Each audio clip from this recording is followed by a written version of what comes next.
I'm going to talk to you this morning about John Mark. Turn to Acts chapter 12. I've titled it John Mark, An Upward Trajectory. And consider your own life and thinking and goals and the direction that you've taken or have chosen to take, and think about your own trajectory, the trajectory of your life, and ask yourself that question: what is my trajectory? What is my trajectory? What is the direction that I'm heading in? John Mark is a pivotal figure in the New Testament. He ended up writing one of the Gospels, the Gospel of Mark, but it wasn't always an easy road.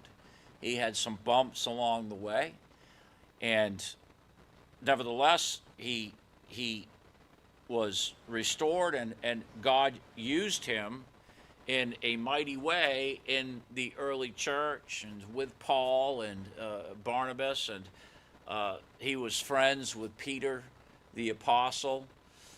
But we'll start out here in Acts chapter 12 and verse 12. It says, "And when he had considered the thing, he came to the house of Mary, the mother of John, whose surname was Mark, where many were gathered together praying." And so that's really where we get a glimpse into the life of John, other than in the Gospel of Mark and how he wrote there. And it's the shortest of the Gospels, and it's very succinct, it's direct, it's condensed, right? But we see that he's the son of a saved person who, it doesn't say when this lady got saved, but she had a church in her house. She had a gathering in her house. And so it was obviously through her following after the Lord, it seems, and her service to the Lord, that John Mark came to know the Lord.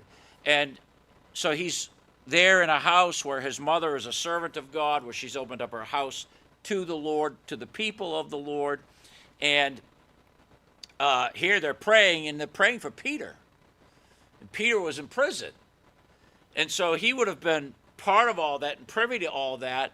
And it seems that his mother was sold out. It doesn't say anything about his father as far as we know. I don't find that. But his mother at least was sold out to following the Lord. Maybe she was a widow. But she's opened her house up. She's given it over to the use of the church for the people of God. Peter's in prison. James has been killed. James, the brother of John. And they're praying without ceasing. You can go back there a little bit in verse 5. "Peter therefore was kept in prison, but prayer was made without ceasing of the church unto God for him." And that was obviously in her house. That's where they were. They were gathered together there. And John was a part of all this, so he would have seen all of this. And it obviously made a huge impact on him and in his life, right? And he, it seems, made the commitment to give himself over to the Lord, to sell himself to the Lord. And that's where it always starts. It starts with a commitment that we make. Whatever else we do in life, the very first thing that we should think of as believers, whether we're old or young, is how am I going to serve the Lord? How am I going to serve the Lord? What am I going to do with my life, and how am I going to serve the Lord? Whatever occupation you happen to have that God opens the door for you to have, it's still in service to the Lord. It's always about, how is this going to impact my service for the Lord? How can I use it in service for the Lord? And what does the Lord want me to do in service for him? And every young person definitely should ask themselves that question. That should be at the very top of the list, right? What does God want me to do with my life? What does God want me to do with my life? And I'm not saying it's only for the young people, it's for all of us. Because if you're still breathing, then you still have time. And if you still have time, that time should be given over to what the Lord wants. And so you would ask yourself, what does the Lord want me to do with my life, with the rest of my life? in my case, right? With the rest of my life. What does the Lord want me to do with the rest of my life? But John was a young man. It was thought that he was the young man that was there in the garden and left his cloak when they grabbed him and he fled, and he was observing all of this. So it seems at least that his mother and his family were involved with the Lord before the crucifixion. So she may have already been saved. It seems that she probably was. And so John would have been a relatively young man when his mother or whomever in his family came to know the Lord. And so he had seen all of this, and he had seen the change, and he'd seen the Lord crucified. And now he sees these people praying, and he sees God answer prayer, because Peter's released from prison based on the prayer of the people. Think about the impact that would have had on that young man, that impressionable young man. He's in the home, they're praying. He's probably involved in praying as well. And you're praying to the Lord. You know Peter's in jail. This wasn't academic. James had just been killed by Herod. So this is real life stuff. This is real persecution. And the next thing you know, there's a knock at the door, and there's Peter, and he relates this story. I was in the prison, and there was an earthquake, and there were 16 soldiers around me, and an angel appeared, led me out, and sent me on my way. And here I am. And think about the impression that would have made on Mark. And it was in his home, in his mother's home. And so even as parents, I think that we have to give ourselves, we have to give ourselves over to the service of the Lord. I wouldn't say there's any parent here that doesn't want his child or children serving the Lord. I think we all would all want that. We would all say we want that. And I would believe that to be the case. But we have to make it conducive for them, right? So if we want our children to serve the Lord, then we have to gauge our own trajectory. If I want my children to serve the Lord, then what does that obviously mean for me? What would be the next logical step or thought? Well, I have to be serving the Lord, right? I mean, I have to put the Lord first. They have to see that it's a reality for me. And obviously, in the case of John Mark, it was a reality to him. He saw his mother act in a benevolent way towards the church by opening up her home. I'm not saying that you have to open up your home necessarily. That's not the point. But that was how she was serving the Lord. She opened up the home to her church. And so they're there, and then he saw all these people praying. And again, I relate back to, I often use my own early life as an example, my father and so on and so forth. And I was telling the men yesterday, and I've mentioned it to the church, but, when my dad got saved, our home life changed after that. It wasn't the same as it was before, where my dad was a workaholic, and he was never around. And he was in business, and he was actually in North Carolina when the Lord began to call him to salvation, and we were in Maine. But we had lived all over Massachusetts. We lived in Lawrence and Lowell, Mass, real nice towns. And he was working in, was it Sturbridge or Stoneham? Stoneham. He was working for a company down there, and they moved him around. We lived in Portland a few times, and lived in North Andover, Massachusetts. I went to kindergarten in Lawrence, but anyway, we moved around a lot, all with his work. He was extremely dedicated to work, not morality, but work. And he didn't care anything about the Lord or the things of God, and he was never mentioned in any sort of religious way in our home. And so that's how I grew up until I was about the summer I turned 12. And then my dad came home from North Carolina because he was under conviction. I've told you that story. And he came home and he got saved. And everything in our lives changed from that point on because his life changed. And we went from I think I was in church 2 or 3 times for funerals, right? That was about it. I don't really remember anything. And then my dad got saved. And we were immersed in Christianity from that point forward. We went from not going to church to being involved with everything. Now, I didn't get saved till I was older. I was in my mid to late 20s. But the impact that that had on me over the course of the years, and my sister, unquestionably, and my mother, was profound. And so we can't negate the impact that we as parents have on our children. I mean, obviously our children have to make their choice, right? But we have to make sure that we're, if I tell my sons and my daughters that I want them to serve the Lord with their whole heart, which is what I want, I have to make sure that I am, right? And so he saw that in his mother.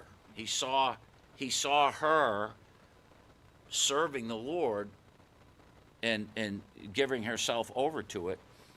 And that obviously had that impact on him, because even later on in the same chapter, we know that he enters the service of God. And so he sees this. He's obviously saved at some point in this whole period of time. We don't know exactly when. He's made the choice, and he's growing. Undoubtedly, he's involved with the church. There's training. There's praying, obviously. We see that there. I don't know that he had any formal theological training, but he's training, right? That's what the church is for. It's so that we can be trained in the service of God. That's what it's all about. That's why we have the kids do what we do. We don't wait till they're 30 before we start teaching them and training them in service. They should enter the service as early as they can, proficiently, right? Practically speaking. And so that's all part of their training and their upbringing.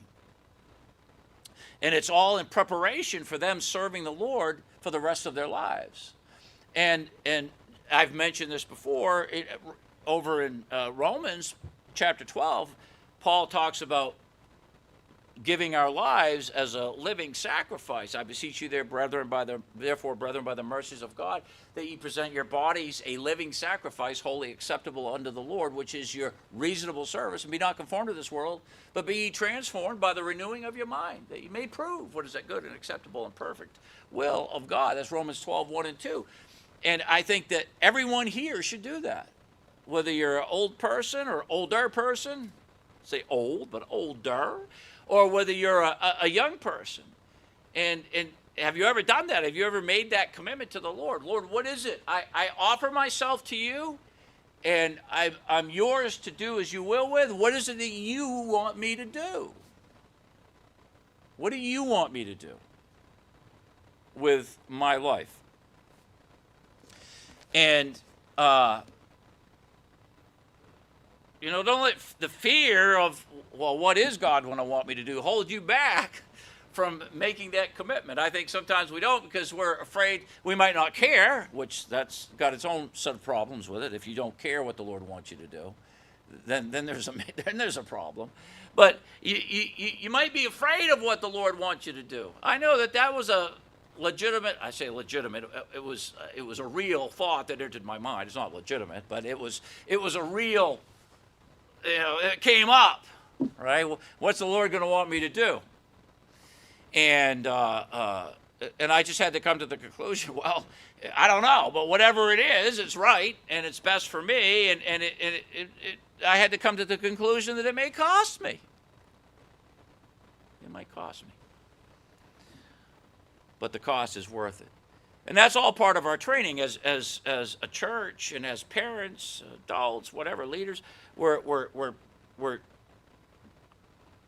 having to make that decision. We're trying to get our young people to make the same decision, and we want them to ask. And that should be your first thought. Shouldn't be what you're going to do.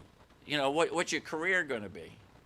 I'm not saying that's wrong, or that's something you shouldn't think about, or even who you're going to marry.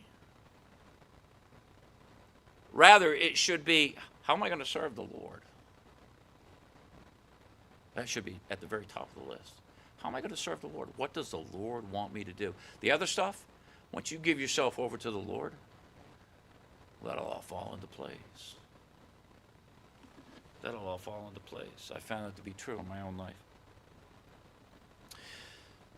So it started, obviously, in his home. With his mother, at least. Perhaps his father, we don't know. I mean, he may not have even been saved. We know Timothy We don't know a whole lot other than his father was a Greek, but his father may not have been saved, but Lois and Eunice were his mother and grandmother. And same thing there. They raised him in the nurture and admonition of the Lord and prepared him for service. He was sent. Look at verse 25. And Barnabas and Saul returned from Jerusalem when they had fulfilled their ministry and took with them John, whose surname was Mark. There was something in John that they saw. I don't ever get the impression that Paul just would take any old buddy. Paul wasn't that sort of guy. Paul was a very determined, a very driven man. He was driven himself. He was tireless in his work and in his efforts at ministry, and he had a desire to preach the gospel. That was what it was all about for Paul. He worked. He was a tent maker. He actually had a trade. Extremely well educated, and he worked with his hands, making tents wherever he went. And that's so he could support himself. But it was, when you think of Paul, do you think of him as Paul the tent maker? Right? No, he was Paul the apostle, Paul the servant of the Most High God. Tent making was just a means for him to an end. And the end was supporting himself so that he could go and preach the gospel wherever it was he went. And tent making obviously was a needed occupation at that time. It was something that he could do in almost any city, any place that he went into. But he wasn't going to take just anybody. In other words, he and Barnabas were sent out, and to a degree, John would have been sent with them. He would have had to have not only the approval of Paul and Barnabas. Barnabas was a great man of God, by the way.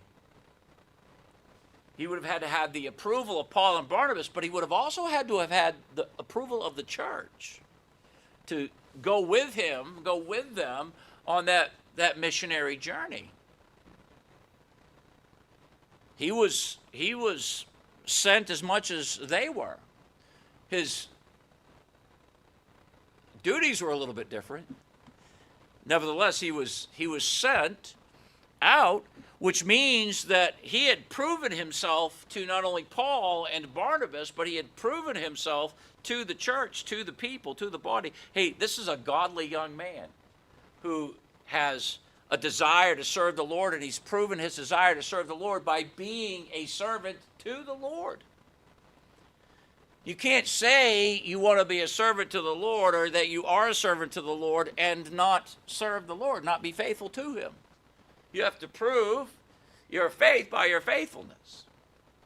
And in his case, it obviously was evident. He was a saved young man.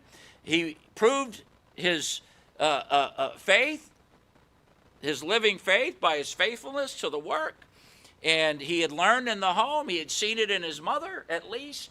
And it was evident to everybody that this was a young man that was on fire for God, and that and he obviously wanted to go. I don't think that he just went as an unwilling participant. Well, I got to go with Paul. I think that anyone, honestly, if I was there, I just think about it, I would have wanted to hang out. I would have wanted to have been around Paul all the time.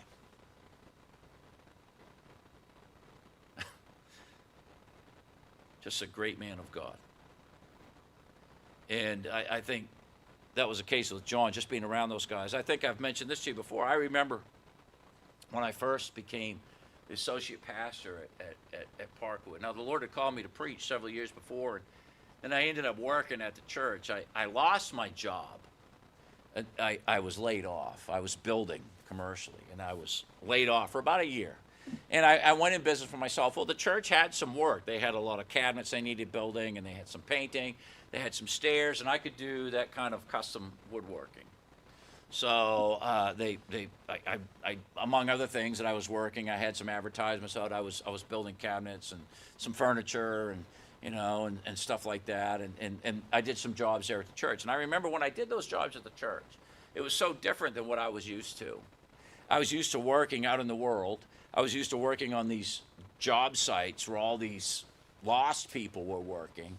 And the only thing we had in common is that we were walking on the same piece of dirt at that time, and we were doing construction. That was it. I had nothing else in common with them. They had no desire for the things of God. Their tongues were filthy. And, I had to tell them point blank, don't tell me dirty jokes and don't cuss in my presence. Right? And I don't want to hear it. But, man, I remember getting in there, and they would drink on the job unless I caught them, right? They would sneak stuff in. I'd catch them, and I just wouldn't put up with it if I knew about it, right? And I remember I was working at the church, and Pastor Mark Thrift was there, and he was the associate pastor, the guy that I replaced eventually, Sean Nichols. And he had a really high-paying job. He had a job like Elijah. He was a software engineer. And he worked for Shell Oil. And he made big bucks. And he gave it all up to become a pastor. And went from making big bucks to not quite as good of money. But I remember working there with those guys and just being there in the church. I thought I was in heaven. I did. It was awesome. I was like, man, this is incredible being around these men and they're saved and just they were men and I was used to working around men. I've worked around men my whole life. I was in the service and it was just being around those saved men in that church, working there. It was glorious. I'm not saying that it was like the panacea, that there was never any problems there in the church or anything like that. That is not what I'm saying. But it was just awesome being there. It was awesome being there. And I think that's how it was with John Mark and Paul and Barnabas. He wanted to be with them. Can you imagine being with Paul the Apostle and Barnabas?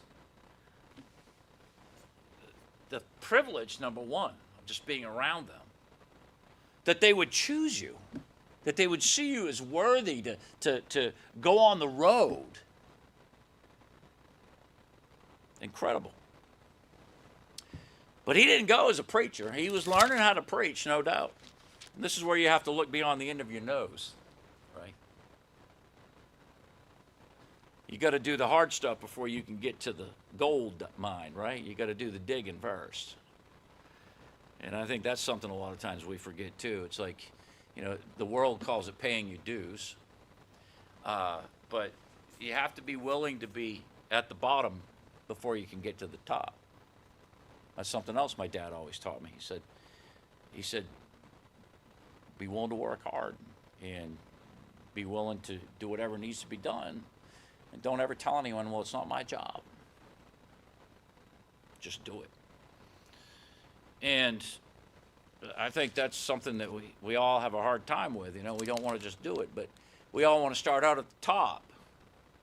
But it doesn't work like that, generally speaking, unless you have a wealthy benefactor, or you have a huge inheritance, right? And it certainly doesn't work like that in the church. People have to learn how to serve the Lord. And in this case, you look at verse 5 of chapter 13, it says, and when they were at Salamis, they preached the word of God in the synagogue of the Jews, and they had also John to their minister. He was a servant. That was his service. His service was servitude. Not a slave. He wasn't their slave, although slavery was very common in Roman days. But he was their servant. He went with them. He wanted to be with them as their servant. And there's nothing wrong with that. In fact, when I first went on as the associate pastor at Parkwood, you know what I was? I was a pastor, but I was the pastor's servant. I was his errand boy. And I knew that going into it. I knew I was going to be his errand boy. I did get to preach. And he was gone preaching a lot. He was in demand, and he spent a lot of time out preaching. And when he went, I was the guy at church. I had an office in the church. I was on full time. It was a fairly large church. But I was his servant. I had to mow the lawns. We had 5 acres of lawns. You know who got to mow the lawns? The associate pastor got to mow the lawns. That's what I got to do. I didn't just mow the lawns. I had to weed eat, and I had to edge, and I had to clean. I mean, everything in that church that the pastor might have had to do because there wasn't anyone in that great big church to do it. Guess who did it? Me. Me. And I never looked at that as like, well, I got to do the lawns. Why isn't Pastor Thrift out here with me, sweating? He should be doing the lawns. He's the pastor. No, I was brought on to be an associate pastor, but also to be trained. I was trained. And I was there to take the load off of him. He didn't need to be doing it. And I didn't want him to do it. But that's why I was there. I got to, there was a lot of things. I mean, I'm not trying to say that, that's all I did was mow the lawns and scrub the floors with toothbrushes. That wasn't it. But I did a lot of things. But I was responsible for the website, and I had a lot of privileges of being there. But I was there as a servant. That was primarily what I was. It was his authority. I was under his authority, and I was there as a servant. I was there to take the load off of him. I was there to carry water for him. That's what it was all about. And if I hadn't been willing to do that, to carry his water, it's doubtful that I ever would have been a pastor anywhere, or had anything else in any more service. But I had to be willing to serve him. I had to be willing to serve the Lord. I had to be willing to do the menial, little, dirty stuff.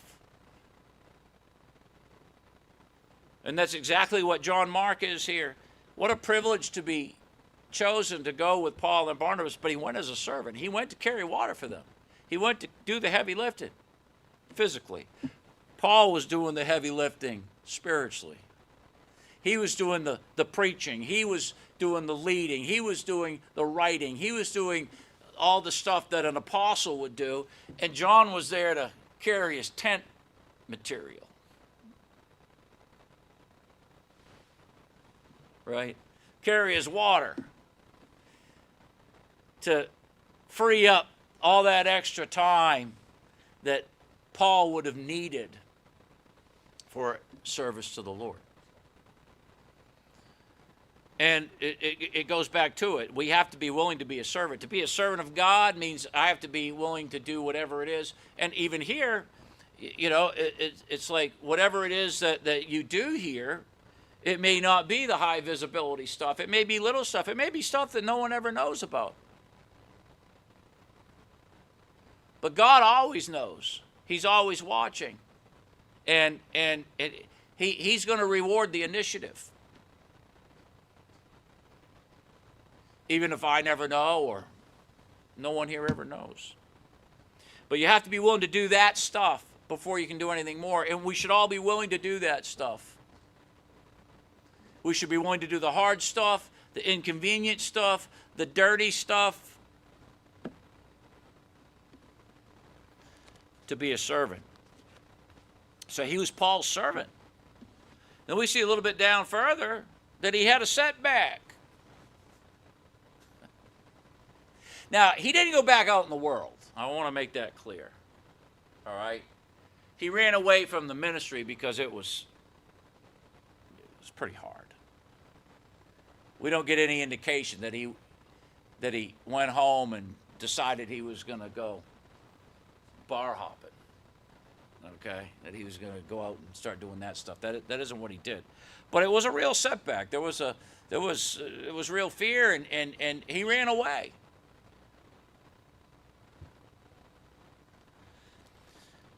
Verse 13, it says, "Now when Paul and his company loosed from Paphos, they came to Perga and Pamphylia, and John, departing from them, returned to Jerusalem."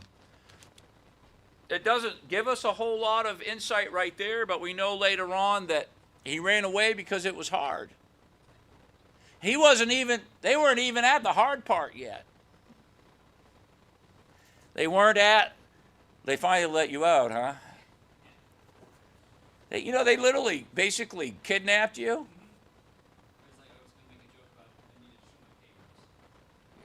Can you believe that? All right, I'm not going to get started because I'll lose the message. It makes me mad just thinking about what they did to him. Anyway, he ran away. He ran away because of the difficulty. There was a real setback. And we know that it really angered Paul that John took off. So John came specifically to serve Paul and Barnabas to make life easier for them in the work of the ministry. And when it got a little bit tough, as inevitably the ministry does, and I can even, again, use my own life as an example. I told you when I first went into the church, I thought I was in heaven, but I quickly realized when I became the associate pastor and the pastor would say, you need to go do this or deal with this or handle these people. And I realized that wasn't quite as heavenly.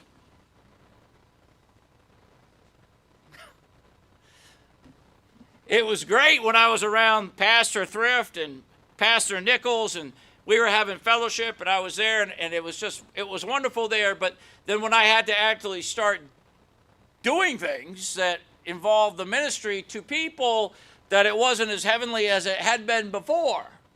And it's hard being in the ministry. I'm talking anything you do, I don't care what it is, whether you're a pastor or whether you're a member of the congregation. If you decide you're going to serve the Lord, you're going to face difficulties. The devil is going to come against you. He's going to try you. He's going to tempt you in just the difficulties of life. And the Lord will allow things to come into your life as well. It's just not easy. It's hard. And Paul and Barnabas faced some real difficulties as they began to minister. The people didn't just lay down and say, oh, preach to us, we love you. And the town fathers didn't say, hey, come on in, let's have a giant tent meeting. We'll open up the town square for you so you can preach down here. And we're going to invite everybody in and we're just going to encourage them to follow after the Lord. That's not generally how it happened.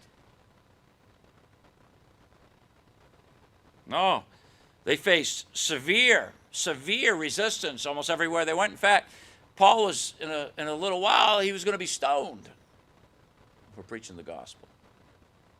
But that was before John left. John didn't even get that far. He just got into the beginning of it.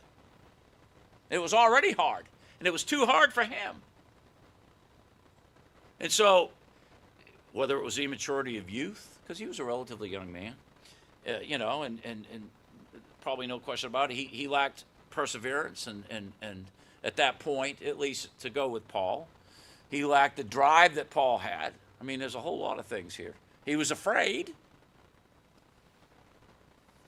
probably. And he literally ran home to mama. He ran home to mama. But I'd like to think, that mama didn't go, oh, you sweetie, you poor thing. Was Paulie really hard on you? Was it too difficult for you? I don't think she did that. I don't think so. These were people that were, as far as their spiritual lives are concerned, they were born in the fires of adversity. They didn't have any time for that sort of foolishness. I'd like to think, and I'm only speculating now because it doesn't say, but I'd like to think that she said, you made a commitment to them. And you walked away from it. Maybe you need to ask the Lord to forgive you. Maybe you need to suck it up a little bit, I don't know what she said. But there was a real setback. He ran away because of the difficulty, and we might look at someone like that, if that's all there was, and say, well, there's no hope for them, right? Going to discard them. I mean, that's honestly our tendency. A young person, they do some stupid thing, they make some decision, they run away, right, because of the difficulty. They don't have any perseverance or stick-to-itiveness, and we're just, we're frustrated over it. We might even be mad about it.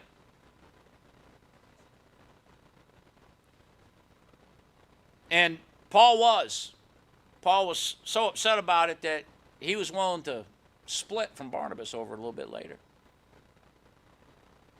Because obviously what John did was very wrong, and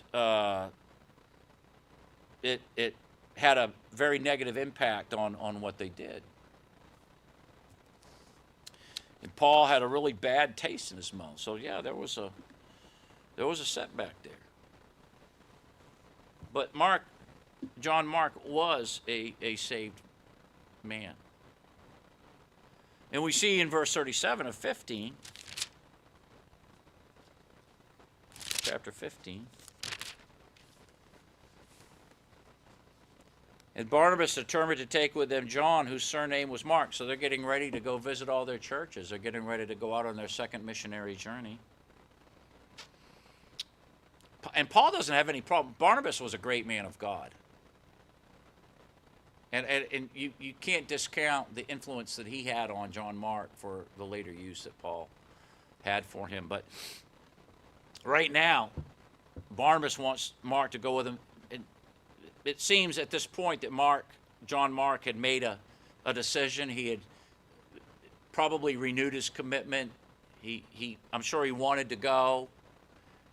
And he had asked the Lord to forgive him. And he's, by all appearances, we can, I think, infer this from the passage that he was serving the Lord. I don't think Barnabas would have wanted to take someone who wasn't serving the Lord. So it wasn't, again, like John just came back and just decided, I'm going to throw it all over. I'm just going to not do anything. That wasn't the case. I think he was afraid. It was hard. It was hard it'd be hard to keep up with Paul.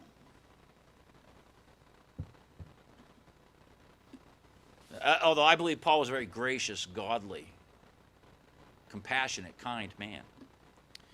But he was a driving man. He was an intense man. And Barnabas wanted him to go, but Paul thought no good to take him with them, who departed from them from Pamphylia. So this is where we see that John had run away. It was for no other reason that he had run away from the ministry. And we can only speculate about why. But it seems it was because it was so tough. It started tough, and it would only get tougher as time went on. And so obviously Barnabas was a man who Paul and Barnabas, they were tight. They were friends. They were in the ministry together.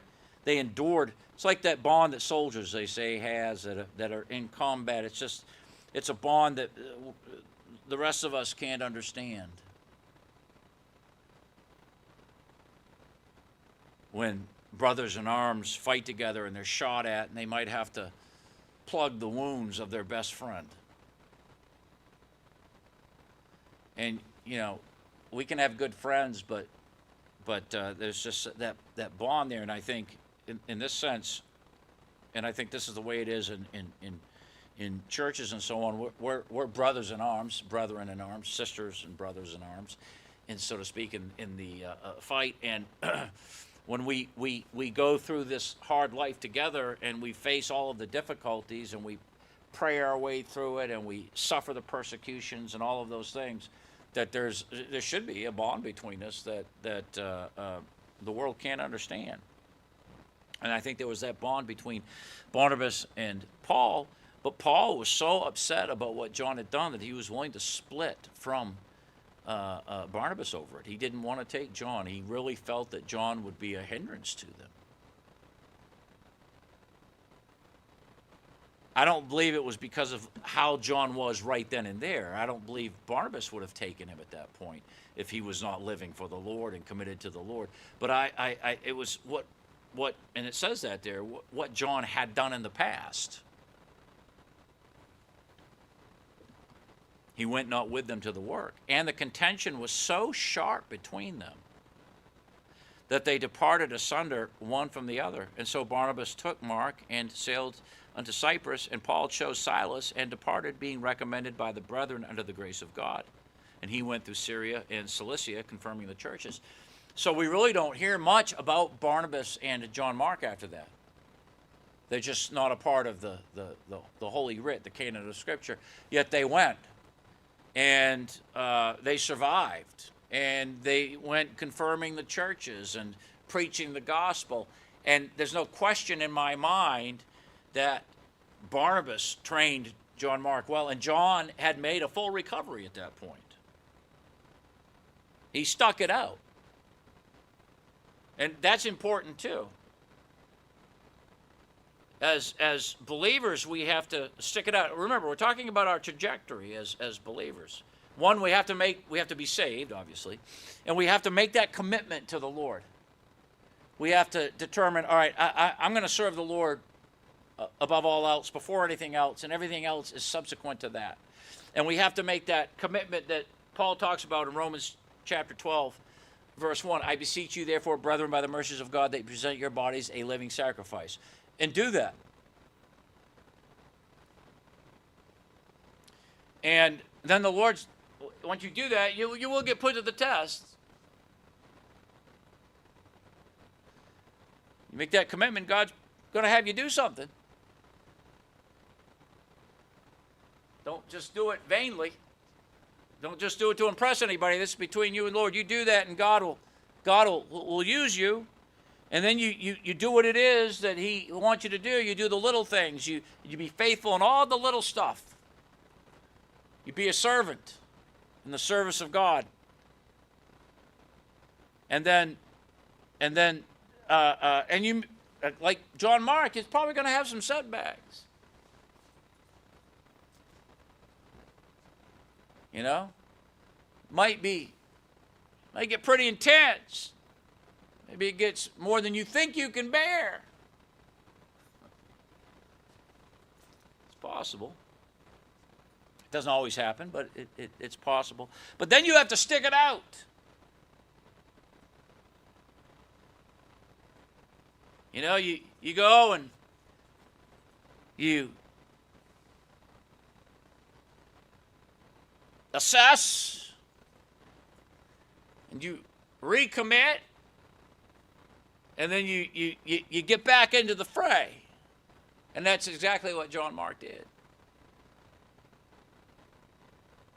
Paul didn't always have that attitude towards Mark. It changed. Once Mark proved that he actually was, John Mark proved that he truly was profitable for the ministry, because he kind of lost his profitability to Paul. But he recovered. He obviously repented of his sin. He continued on. I don't think I'm sure he wasn't bitter towards Paul. He probably expected that Paul, and understood why Paul didn't want him to help. Because he did run away.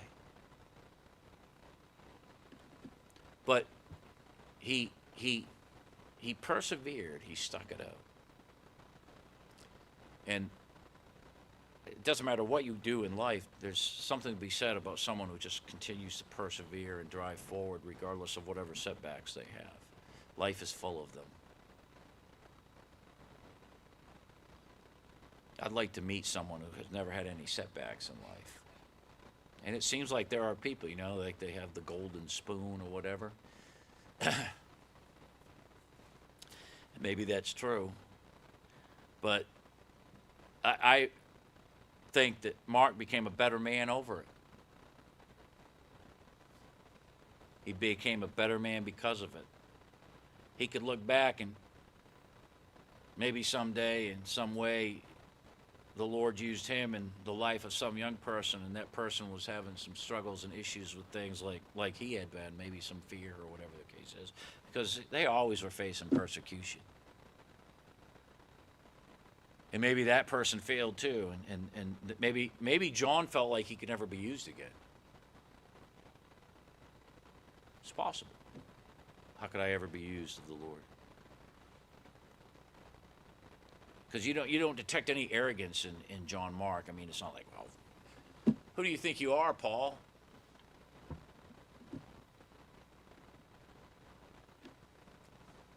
No, he just did his best to actually, and this is really what it's about. When we have a setback like that, we ask the Lord to forgive us. Then we do our best to prove that we've actually repented. That we've actually, hey, I did fail. And just fully acknowledge our failure. Because we all fail. And then, but the same person is gonna drive on. And we can look to the promises of God. A just man falleth 7 times, but getteth up again.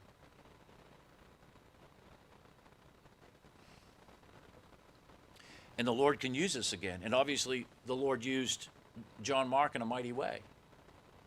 A mighty way. And you look over at 2 Timothy 4, verse 11, and Paul's writing to Timothy.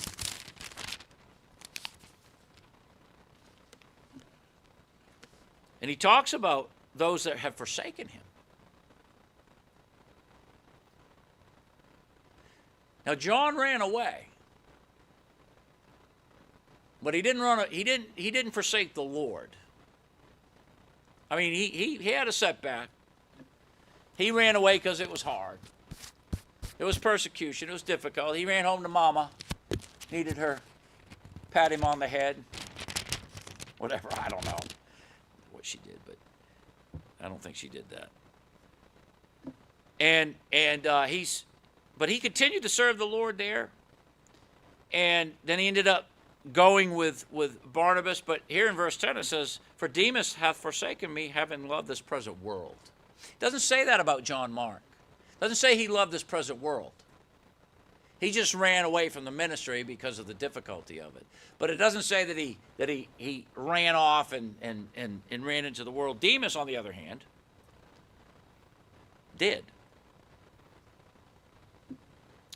But then down in verse 11, it says, "Only Luke is with me." Paul says this. "Take Mark," that's John Mark, "and bring him with thee." He wanted Timothy to bring John to him, "for he is profitable to me for the ministry." What an awesome testimony. I mean, would you like Paul to say that about you? I would. He is profitable to me for the ministry. What a change of heart in Paul. Instead of seeing someone that he was going to leave behind because he couldn't hack it, now he says, bring him. I want him. He's profitable to me. So John had a setback, but he just kept plugging forward. He didn't, I'm sure he was embarrassed. I'm sure he was upset. I'm sure that he kicked himself over and over again. I'm sure he did. I shouldn't have left. Can't change it. But you know what? I'm going to prove Paul wrong. I'm going to prove that I really am useful to the Lord. The Lord already knows. He already knows. And he stuck it out. And Barnabas took him, and Barnabas trained him. And then down the road, Paul saw him as profitable. But not only did Paul see him as profitable, his name is on one of the Gospels. The Gospel of Mark. What does that tell you about God's view of John Mark? You think God saw him as profitable? I think so. I don't think he wrote the Gospel of Mark when he was between running away from Paul and going out with Barnabas. That's not when he wrote the Gospel. It would have been later on, down the road. After he had persevered and recovered and gone out with Barnabas and learned how to be a servant, learned how to be a preacher, and learned how to be a man, and learned how to be a good Christian, and he became profitable in the ministry. Then God used him. And I'm sure the irony wasn't lost on him as he's writing the Gospel of Mark, thinking about, here I am and God is using me to do this, and yet I had walked away from the ministry of Paul, the greatest, in my estimation, of the apostles. greatest of the apostles. A great man of God. A great man of God. So there's hope for us. We do have to make the commitment. We do have to drive forward. We may have setbacks. We have to be a servant. But determine that you're going to give your life over to the Lord. Make that commitment.